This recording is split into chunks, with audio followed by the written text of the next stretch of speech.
Hello student, स्वागत है आप सभी का पुनः एक नए वीडियो लेक्चर में। तो आज के इस वीडियो लेक्चर में आप सभी विद्यार्थी क्लास 12th बायोलॉजी से जो आप सभी विद्यार्थी चैप्टर वाइज मोस्ट इम्पॉर्टेंट प्रश्नों का अध्ययन कर रहे हैं। तो आज उसी वीडियो के मोस्ट इम्पॉर्टेंट लेक्चर वाली वीडियो से ही आपका जो चैप्टर शुरू होगा वो आपका रहेगा वंशागति का आणविक आधार। तो आज के इस वीडियो लेक्चर में आप सभी विद्यार्थी वंशागति का जो आणविक आधार नामक चैप्टर है, आप सभी विद्यार्थी विस्तृत उत्तरीय, लघु उत्तरीय और अति लघु उत्तरीय से मोस्ट इम्पॉर्टेंट प्रश्नों को समझेंगे और उसकी तैयारी बोर्ड एग्ज़ाम के लिए जो अच्छे तरीके से करेंगे। तो जो आपका विस्तृत उत्तरीय प्रश्न दिखाई दे रहा है, तो आपका जो बेटा इसमें पहला प्रश्न है आनुवंशिक कूट क्या है। फिर आपका यहाँ पे दिया गया आनुवंशिक कूट की खोज का संक्षिप्त इतिहास तथा इसकी विशेषताओं का वर्णन कीजिए। तो न तो बेटा आपका पहला प्रश्न इम्पोर्टेंट है और न ही आपका दूसरा प्रश्न इम्पोर्टेंट है। और तीसरा प्रश्न आपका यहाँ पे जो दिखाई दे रहा है बेटा ये आपका जो प्रश्न संख्या तीसरा है, यहाँ पे प्रश्न संख्या तीसरा, वाटसन तथा क्रिक द्वारा प्रस्तुत द्विकुंडली डीएनए की संरचना का वर्णन कीजिए। और उसके बाद इसमें आपका पूछा है डीएनए तथा आरएनए में अंतर। फिर उसके बाद यहाँ जो थर्ड वाला क्वेश्चन था, थर्ड के बाद आपका फोर्थ वाला क्वेश्चन इम्पोर्टेंट है। थर्ड वाला क्वेश्चन और फोर्थ वाला यहाँ पे जो बेटा आपको प्रश्न दिया गया है, यानी फोर्थ वाला क्वेश्चन आपको जो दिया गया बेटा आपका यहाँ पे वो इम्पोर्टेंट है। और पांचवा प्रश्न आपका इम्पोर्टेंट नहीं है और ना ही छठवां, सातवां प्रश्न ये काफ़ी ज़्यादा इम्पोर्टेंट है। तो मैं जिन जिन प्रश्नों को बता रहा हूँ ये एनसीईआरटी के अकॉर्डिंग बनाए गए प्रश्न हैं बेटा, और कई बार बोर्ड एग्ज़ाम में पूछे गए हैं।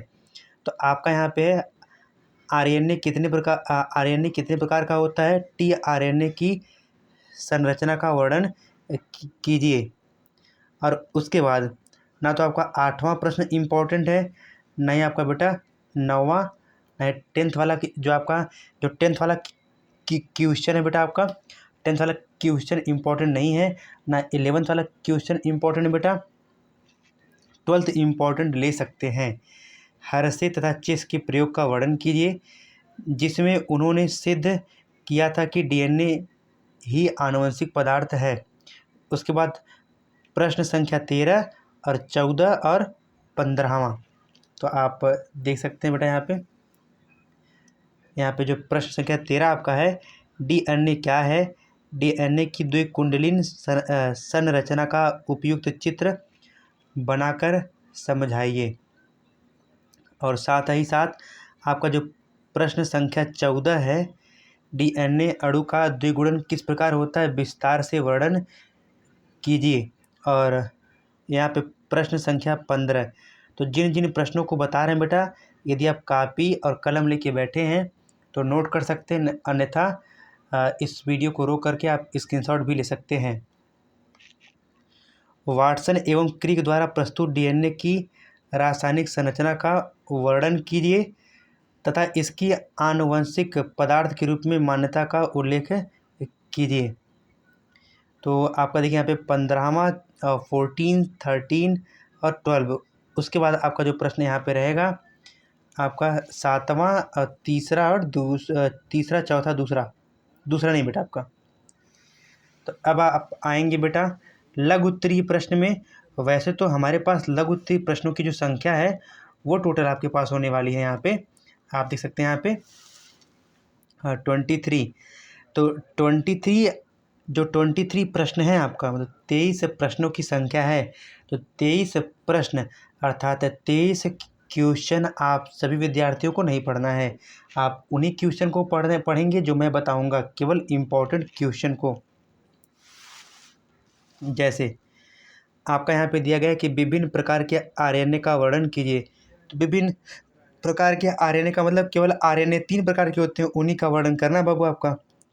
फिर आपका यहाँ पे दिया गया, देखिए ये राइबोसोमल आरएनए पर टिप्पणी लिखिए, ये आरएनए का ही एक परिवार है। फिर छठवां वाला प्रश्न आपका, छठवां और पाँचवां दोनों, अब प्यूरीन तथा पिरिमिडीन क्षारकों में अंतर लिखिए, अर्थात अंतर स्पष्ट करना है। छठवां प्रश्न आपका है डीएनए तथा आरएनए में अंतर, ये जो है अंतर कीजिए। और उसके बाद आप आएंगे बेटा, जो केवल इम्पोर्टेंट है उन्हीं प्रश्नों को आप सभी विद्यार्थी देख सकते हैं।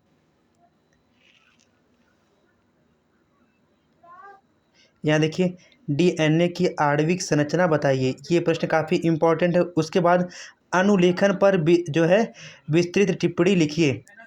फिर उसके बाद आपका यहाँ पे है डीएनए में कितने प्रकार के न्यूक्लियोटाइड्स इकाइयाँ होती हैं, उनके नाम लिखिए।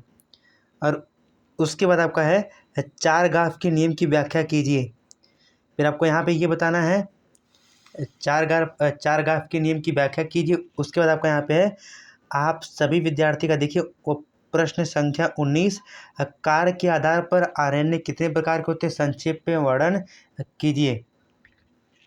फिर उसके बाद यहाँ पे प्रश्न संख्या 22 और 23, तो आप देख सकते हैं यहाँ पे 22 जो आपका प्रश्न है, जीनोम किसे कहते हैं, मनुष्य तथा ड्रोसोफिला के जीनोम पर टिप्पणी कीजिए।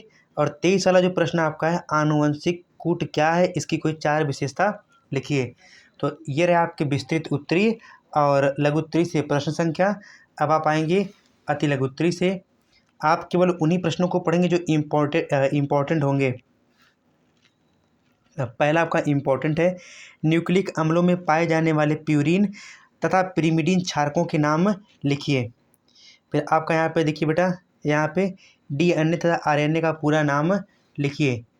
फिर आपका अगला जो प्रश्न है, डीएनए के दो क्षारक युग्मकों के मध्य कितनी दूरी होती है। फिर उसके बाद आपका यहाँ पे जेड डीएनए क्या होते हैं, इसके प्रत्येक कुंडल में कितने न्यूक्लियोटाइड्स होते हैं। फिर उसके बाद आपका यहाँ पे यहाँ देखिए, ये प्रश्न आपका काफ़ी ज़्यादा इम्पोर्टेंट है। ओपेरॉन की परिभाषा लिखिए और उसके साथ साथ टीआरएनए का नामांकित चित्र बनाइए।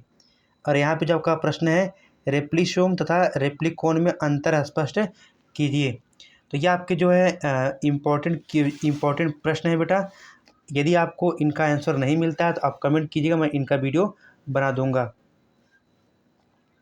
और यह आपका है ओकाज़की खंड किन्हें कहते हैं, और उन्हीं के साथ साथ मानव जीनोम प्रोजेक्ट पर टिप्पणी लिखिए और मेंडल तथा डार्विन के पूरे नाम लिखिए। ये तीनों ही प्रश्न इम्पोर्टेंट हैं। उसके बाद आप आगे आएंगे, अगला आपका यहाँ पे है कोडॉन की परिभाषा लिखिए। और उसके बाद यहाँ पे एक्सॉन तथा इंट्रॉन को परिभाषित कीजिए। फिर उसके बाद बेटा आपका यहाँ पे आएंगे न्यूक्लियोसाइड और न्यूक्लियोटाइड में अंतर स्पष्ट कीजिए। फिर विभिन्न प्रकार के आरएनए के नाम लिखिए। तो वही आरएनए 3 प्रकार के होते हैं। डीएनए फिंगरप्रिंट किसे कहते हैं, ये इंपॉर्टेंट है बेटा, ये भी इंपॉर्टेंट है। जितना मैं बता रहा हूँ वो इंपॉर्टेंट है आपका, इसका उपयोग लिखिए। और उसके बाद ये सब इंपॉर्टेंट है, देख रहे हैं आपका यहाँ पे पूरा का पूरा। डीऑक्सीराइबोज शर्करा की आणविक संरचना बताइए और जंपिंग जीन को समझाइए। प्रोटीन संश्लेषण में सूत्रपात तथा समापन कोडॉन्स का नाम लिखिए। तो जितने भी इम्पोर्टेंट प्रश्न रहे बेटा आपका वंशागति का आणविक आधार से, मैंने आप सभी विद्यार्थियों के समक्ष उन सभी प्रश्नों को विस्तार पूर्वक समझाया है। तो आप सभी विद्यार्थी इन प्रश्नों को एक कॉपी में नोट करके अच्छे से तैयार कीजिए। मैं चैप्टर वाइज आप सभी विद्यार्थियों को पर डे 9 बजे जो है इम्पॉर्टेंट